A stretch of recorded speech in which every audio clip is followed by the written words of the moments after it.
Pray the Lord. आओ सभी को जय मसीह की। आप सबका स्वागत है हमारे यूट्यूब चैनल पर। आइए हम इस वचन को सुनते हैं। परमेश्वर आपको आशीष और बरकत देगा। हालेलुया। बाइबल को उठाओ और एक वायदा करो, जो कुछ आज मैं सुनूंगा मैं फलों को लेके आऊंगा। जो कुछ आज मैं सुनूंगा मैं दूसरों को सुनाऊंगा। वचन में लिखा है, निर्गमन 17 उसकी 8 आयत में लिखा, तब अमालेकी आकर रपीदीम में इजराइलियों से लड़ने लगे। तब मूसा ने यहोशू से कहा, हमारे लिए कई पुरुषों को चुनकर छांट ले और बाहर जाकर अमालेकियों से लड़, और मैं कल परमेश्वर की लाठी हाथ में लिए हुए पहाड़ की चोटी पर खड़ा रहूंगा। मूसा की इस आज्ञा के अनुसार यहोशू अमालेकियों से लड़ने लगा, और मूसा, हारून और हूर पहाड़ की चोटी पर चढ़ गए। जब तक मूसा अपने हाथ उठाए रहता था तब तक तो इज़राइल प्रबल होता था, परंतु जब वो उसे नीचे कर लेता था तब अमालेक प्रबल होता था। इमेजिन करो, कौन सी प्रजा की परमेश्वर बात कर रहा है? इजरायली, वो प्रजा जिसको मिस्र में परमेश्वर ने बड़े बड़े चमत्कार देके बुलाया, राजे की ऐसी की तैसी कर दी, उसकी फसलें खराब कर दी, उसका पानी खराब कर दिया। पूरा मिस्र देश, आज भी चले जाओ, 97% पॉपुलेशन नील नदी के किनारे बसती है आज भी। जब टेक्नोलॉजी का जमाना है, जब आप हवा से पानी पैदा कर सकते हैं, मशीन ऐसी आ गई है जो हवा की नमी को पानी में बदल देती है, जो समुद्र के खारे पानी को पानी में बदल देती है, पीने वाले पानी को। लेकिन तब ऐसी कोई टेक्नोलॉजी नहीं थी, और परमेश्वर ने उस राजे के पानी के ऊपर अटैक किया था कि मेरे लोगों को छोड़ दे। उनके पहलोठे मार दिए, उनके पहले बच्चे मार दिए, उनके पशु, उनकी फसलें, उनकी रेपुटेशन, सब पे अटैक किया अपने लोगों को छुड़ाने के लिए। और इमेजिन करो, वो लोगों के जीवन में परमेश्वर का एक प्लान था कि मैं तुम्हें मिस्र से छुड़ा कर लेके जा रहा हूं, मैं तुम्हें ये देश दूंगा, ये बड़े बड़े देश जहां बड़े बड़े राजा लोग रहते हैं, जहां बड़े बड़े पहलवान रहते हैं, बड़े बड़े जायंट रहते हैं, मैं तुम्हें जायंट किलर बना दूंगा और ये सारे देश मैं तुमको दूंगा। एक बिग प्लान, एक मास्टर प्लान के साथ परमेश्वर उनको वहां से लेके आता है। उसी तरह से परमेश्वर ने आपको बुलाया है। उसी तरह से मिस्र, जो पुरानी जिंदगी का प्रतीक है, परमेश्वर ने आपको मिस्र से बुलाया है, जहां आप पुरानी जिंदगी में जीते थे, आप पाप में जीते थे, आप हर तरह की उपासनाएं करते थे, आप जीवित परमेश्वर से दूर थे, और परमेश्वर ने आपको मसीह के द्वारा अपने पास बुलाया। और अब परमेश्वर का, जिस तरह उनकी जिंदगी में एक बड़ा प्लान था, आपकी जिंदगी में परमेश्वर का एक बड़ा प्लान है। वो चीजें जो बड़ी हैं आपके लिए परमेश्वर ने तैयार करके रखी। वो चीजें जो भयानक हैं, मार्वलस हैं, वो थ्रोन्स, वो गद्दियां परमेश्वर ने आप और आपके बच्चों के लिए रेडी करके रखी हैं। वो चीजें जो आपने कभी सोची भी नहीं है, वो चीजें जिनके आप काबिल नहीं हो, वो चीजें जो दूसरी जातियों के लिए हैं, परमेश्वर ने आपके लिए रखी है। वो अनॉइंट हो चुकी हैं आप लोगों के लिए। और यही प्लान था परमेश्वर का उनकी लाइफ में। और इसी योजना के तहत परमेश्वर ने बड़े काम दिखाए, जिस तरह आपके और मेरी जिंदगी में परमेश्वर ने बड़े काम दिखाए। जब हम मिस्र में से निकल रहे थे तो किस तरह परमेश्वर ने हमारे विरोधियों को शांत करवाया, किस तरह उसने हमारे विरोधियों को शर्मिंदा किया, उसने शैतान के चंगुल से मुझे और आपको छुड़ाया। इतनी बड़ी योजना आपकी लाइफ में और मेरी लाइफ में, इतनी बड़ी योजना इजराइलियों की लाइफ में। लेकिन बाइबल क्या कहती है? इतनी बड़ी योजना, इतनी बड़ी इन्वेस्टमेंट होने के बावजूद भी, कि परमेश्वर ने इतना ज्यादा इन्वेस्ट किया है कि राजे की पूरी तरह से सल्तनत को हिला के रख दिया, उसे मार दिया, उसकी सेना को जीवित समुद्र में डाल दिया। लेकिन फिर भी वचन कहता है, जब वो अपने वायदे के देशों को लेने के लिए जा रहे थे तो रास्ते में अमालेकी लड़ने लगे। पौलुस कहता है, तो मिथ्युस, जो भविष्यवाणी तेरे विषय में की गई हैं, उनके अनुसार तू अच्छी लड़ाई को लड़। आपके जीवन में परमेश्वर का वायदा है कि वो आपको उचित, बेस्ट, सबसे बेस्ट स्थानों के ऊपर वो आपको रखने वाला है। मुझे ही नहीं, कई लोगों को लगता है पास्टर बहुत ऊंचे हो गए हैं, ये वचन उनके लिए है। मैं आपको बता सकता हूं, आप में से 90% से ज्यादा लोग जो बहुत ही लो समझते हैं अपने आप को, मैं आपसे कहीं ज्यादा लो था। यहां तक कि मुझे यकीन नहीं आता था जब मेरा पास्टर मुझसे कहता था कि तुम परमेश्वर के एक दास बनोगे, तुम शीशे के सामने जाके बोला करोगे तुम ब्लेस्ड हो। मुझे यकीन नहीं, मुझे लगता था कि ये मुझे ये साइकोलॉजिकली कुछ करने के लिए कह रहे हैं, जैसे डॉक्टर्स लोग बोलते हैं, साइकेट्रिस्ट बोलते हैं कि आप पॉजिटिव बोलें। मुझे लगता था ये भी उसी तरह की चीज है क्रिश्चियनिटी। मैं इस बात को विश्वास नहीं कर सकता था कि मैं आज यहां हूं, मैं कभी इससे आधा, इससे 25%, 10% भी सपने में भी सोच नहीं सकता था। लेकिन परमेश्वर की एक योजना थी और मैं आपको बताना चाहता हूं, उसकी योजना हर उस व्यक्ति के लिए है जो बैप्टाइज्ड हो चुका है। अगर आप यहां लाखों में बैठे हैं तो उसकी लाखों के लिए, अकेले अकेले के लिए योजना है। अगर आपके 2 बच्चे हैं, आप नहीं कहते हो कि एक बच्चा मेरा राजा बने और दूसरा भिखारी, आप कभी नहीं चाहते। आपके चाहे 4 बच्चे क्यों ना हो, आप चारों के लिए प्लान रखते हो। चाहे परमेश्वर के 10 लाख हो, चाहे 10 करोड़ हो, चाहे 800 करोड़ हो, वो हर एक के लिए एक योजना रखता है, उसका हर एक के लिए प्लान है। इसीलिए आपकी फिंगरप्रिंट्स कभी किसी से मैच नहीं करती। आपकी जीभ के ऊपर भी एक प्रिंट होता है, वो कभी किसी से मैच नहीं करता। आपको अगर मैं किसी दुनिया के सबसे बड़े आर्टिस्ट को बोलूं कि मुझे ड्राइंग्स बना, आदमियों की ड्राइंग्स बना, मैं बोलूंगा 100 बना, 200 बना, 1000, 1500 बनाने के बाद वो भी रिपीट बनाने लगेगा, दुनिया का सबसे बड़ा आर्टिस्ट भी। और खुदा देखो कैसा है कि उसने 800 करोड़ लोगों को अलग अलग बनाया। कितना वो मास्टर प्लानर है। ये सबूत है, ये उसका सबूत है कि उसकी योजना आपकी लाइफ में दूसरे से अलग है, आपके सगे भाई से भी अलग है, आपके परिवार में हर एक के लिए परमेश्वर की एक अलग योजना है। उसने आप पर इन्वेस्ट किया, उसने हमें जब बुलाया अन्य जातियों से, उसकी इन्वेस्टमेंट हम पर हुई है। उसने कैसे हमारे दुश्मनों को जवाब दिया, कैसे शैतान के धोखे से हमें बचा के रखा, कैसे शैतान के अटैक से बचा के रखा, कैसे बीमारियों में से हमें निकाला, कैसे हर तरह की गरीबी और श्रापों में से हमें निकाला। उसकी एक भारी योजना है, उसने इन्वेस्ट किया। बावजूद इतनी इन्वेस्टमेंट के, बावजूद इतनी बड़ी योजना के, बावजूद इतनी बड़ी भविष्यवाणी के जो उनकी लाइफ में थी और हमारी लाइफ में भी है, बाइबल कहती है जैसे ही मूसा प्रार्थना में हाथ नीचे करने लगा, उसके लोग हारने लगे। इमेजिन करो, आप बुलाए गए हो, आप चुने गए हो, दिन को बादल, रात को आग का खंभा आपकी अगुवाई कर रहा है, प्रभु का हाथ आपके सिर पे है, प्रभु कहता है ये सारे देश में तुम्हें दूंगा। और जैसे ही आप प्रार्थना में कम होते हो, आप हारने लगते हो, भविष्यवाणियां धूमिल होने लगती हैं, भविष्यवाणियां अधूरी लगने लगती हैं, शैतान कब्जा करने लगता है, बीमारियां कब्जा करने लगती हैं, अटैक होने लगते हैं फाइनेंस के ऊपर, अटैक होने लगते हैं परिवार के ऊपर। और आपको लगता है आप क्रिश्चियन हैं, आपके साथ ऐसा क्यों हो रहा है? क्योंकि आप प्रेयर नहीं कर रहे हो, इसीलिए हो रहा है।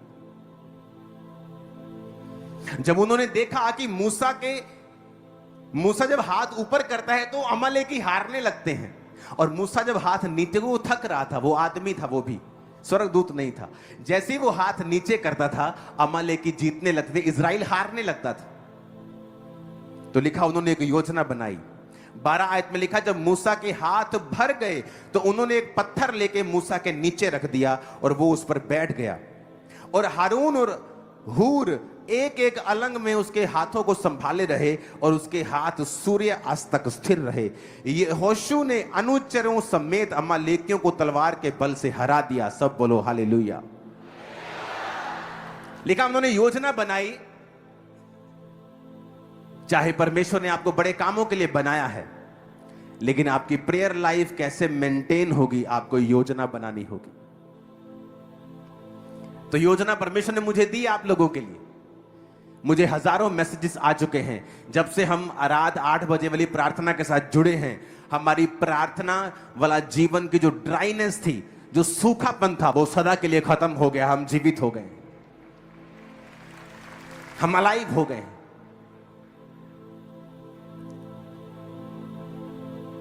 कितने लोग प्रार्थना पहाड़ की प्रेयर को अटेंड करते हैं चर्च में? हाथ हिलाओ जरा, हिलाओ तो हाथ।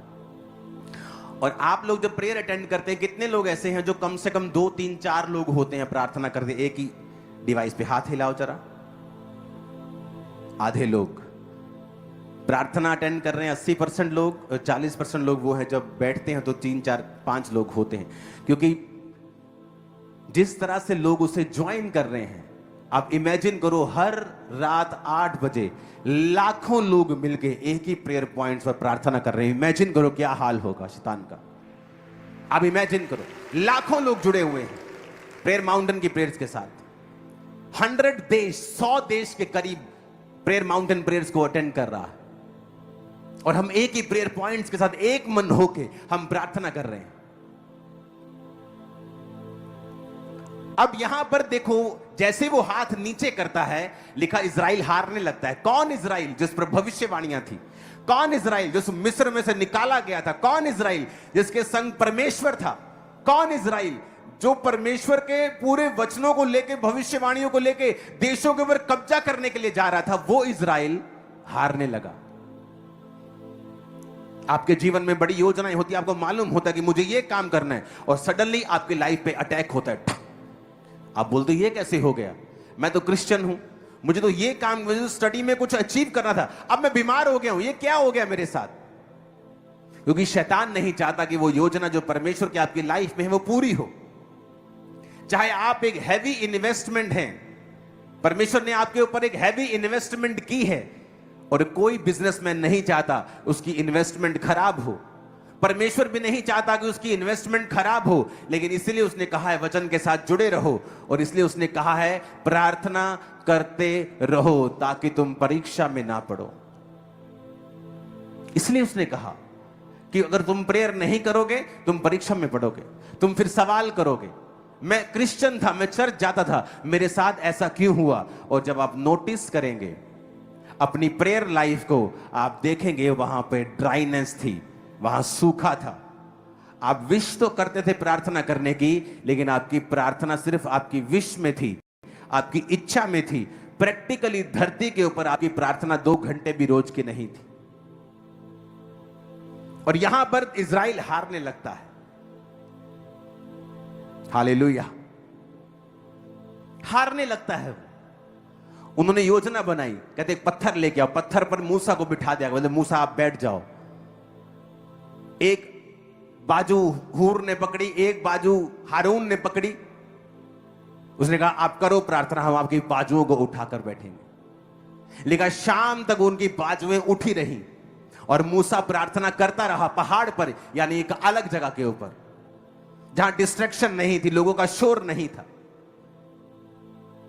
आप प्रेयर में नहीं हैं, आप कैसे जीतेंगे? आप प्रार्थना में नहीं हैं, आप कैसे शैतान के ऊपर फतह पाएंगे? आप प्रेयर करेंगे, परमेश्वर सारा कुछ व्यवस्थित करेगा। आपका फाइनेंस, आपकी फैमिली, आपका अगला स्टेप, आपका पड़ोसी, आपका दुश्मन, वो सबको मैनेज करके बंदा बना के रखेगा सब। वो मैं आपको बता रहा हूं।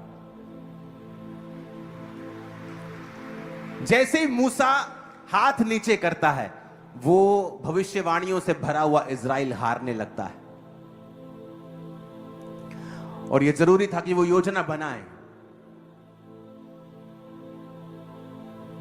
पिछली प्रार्थना पहाड़ की प्रेयर जो हुई है ऑनलाइन, ये एक ब्लेसिंग थी हमारे लिए, क्योंकि सडनली वहां पे जाके स्पिरिट ने मुझे हिलाया कि नहीं, अब जो शैतान करने की कोशिश कर रहा है वो क्यों हुआ? क्योंकि अब माहौल चेंज होगा। अब तुम सब 8 बजे बैठोगे और 8 बजे के समय को पवित्र करोगे और उसे अलग कर दोगे प्रेयर के लिए। और ये नहीं कि आप 8:30 ज्वाइन कर रहे हैं, कोई 8:45 ज्वाइन कर रहा है। नो, 8 बजे एग्जैक्ट आप ज्वाइन कर रहे हैं। मैंने फॉरेन की जो ब्रांचेस है उनको बोल दिया है कि आपको लाइव जुड़ने की जरूरत नहीं है, आप भी उसी समय में जुड़े 8 बजे अपने देश के हिसाब से। अगर आप यूरोप में हैं 4-5 घंटे आप हमसे पीछे हैं।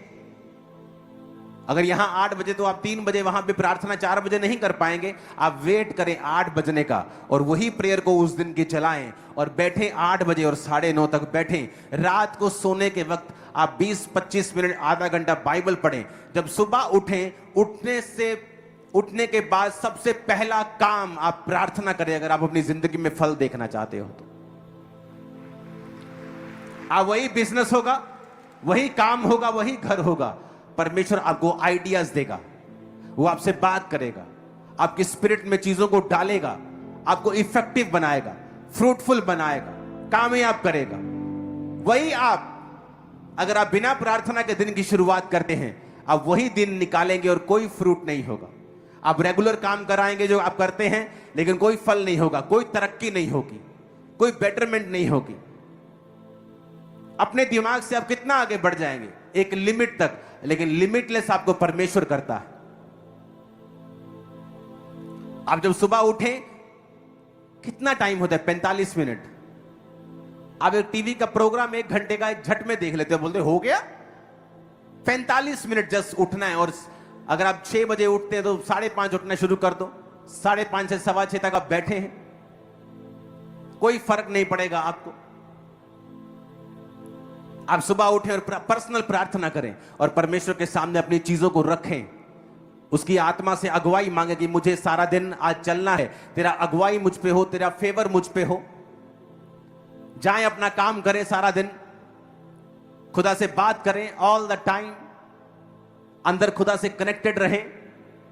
शाम को प्रेयर माउंटेन्स के साथ जुड़े, रात को सोने वक्त बाइबल पढ़े और छोटी सी प्रार्थना करें। मैं आपको बता रहा हूं, आपकी ड्राइनेस खत्म हो चुकी है स्पिरिट में, और आप कोई भी प्रेयरलेस नहीं हो, कोई भी। और ये मेरे लिए एक अचीवमेंट, मुझे सेंस होती है, मुझे फील होती है कि मैंने कुछ अचीव कर लिया, कि मैंने अपने 7 लाख मेंबर्स को और दूसरे लोगों को भी, जो मेंबर्स नहीं भी है, क्रिश्चियन लोगों को भी, कि प्रेयर्स में लगाया है। उनकी प्रार्थना वाला जीवन अब ड्राई नहीं रहा।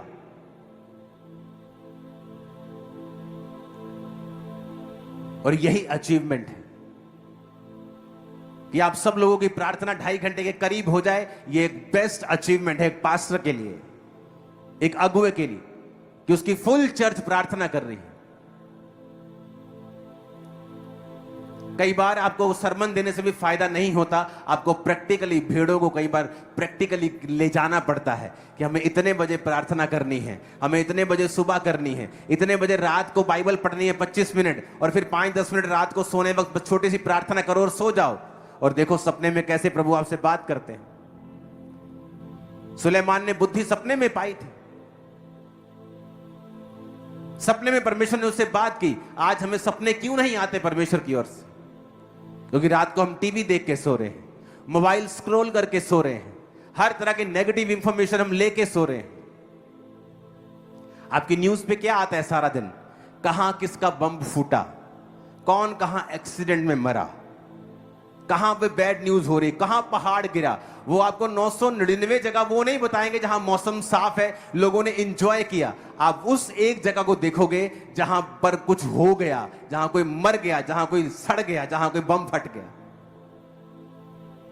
आप इतने नेगेटिव हो जाओगे अपने स्पिरिट के अंदर कि आप भूल जाएंगे कि परमेश्वर ने आपको अपना जीवन एंजॉय करने के लिए बनाया, अपनी संगति में बिताने के लिए बनाया है।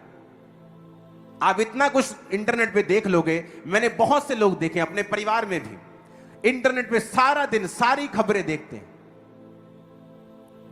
आप कैसे पॉजिटिव रह सकते हैं?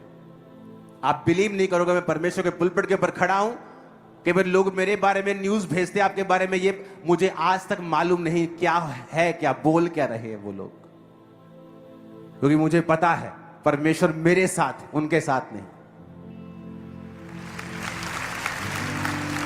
हालेलुया। हमें क्रिश्चियन लाइफ कैसे जी पाएंगे अगर आप सारा कुछ नेगेटिव अपने फोन की फीड जो है आपकी, अगर आप उसे लेंगे तो। और शैतान फुल टाइम काम कर रहा है, आपके दुश्मन फुल टाइम काम कर रहे हैं आपके खिलाफ कुछ करने के लिए, लेकिन आप सोए हैं। तो मेरे स्पिरिचुअल फादर ऐसा बताते कि दुश्मन तुम्हारा जब तुम्हारे खिलाफ कुछ प्लॉट कर रहा है, तुम भी इंतजार ना करना और अपने आप को प्रार्थनाओं में दे देना, क्योंकि प्रार्थना एक छुपने का स्थान है। प्रार्थना दुश्मनों को अंधा करती है, प्रार्थना खुदा का फेवर तुम पर लेके आती है, और तुम पहले से जीत चुके हो, यह भविष्यवाणी है। आमीन। ऊंचा और खड़कने वाला चाहिए शैतान के कानों।